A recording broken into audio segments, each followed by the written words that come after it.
চাবে মাছ খাওয়া নুমি মাছ পান করা কাই মাছ কেনা মি মাছ দেখা কি মাছ শোনা তো তাদের ক্লাসের বা শেখানোর স্টাইল আপনার কেমন লাগছে?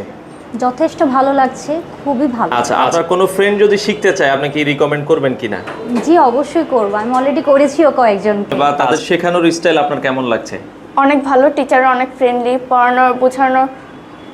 আচ্ছা, মোটামুটি সবকিছু মিলে আপনি স্যাটিসফাই? জি সবাইকে বলবো যারা শিখতে চায় এই ইউনিভার্সিটিতে আসতে। আসলে বাংলাদেশে এই মুহূর্তে জাপান যাওয়ার মধ্যে অনেকগুলো প্রোগ্রাম আছে। সেটা হলো স্টুডেন্ট ভিসায় যেতে পারেন, SSW প্রোগ্রামে যেতে পারেন। SSWটা হলো আপনার ওয়ার্কিং হলো জাপানি সাধারণত 300 ঘন্টা বা 4 মাসের মধ্যে জাপানি N14 কমপ্লিট করার একটা প্রক্রিয়া রাখছে।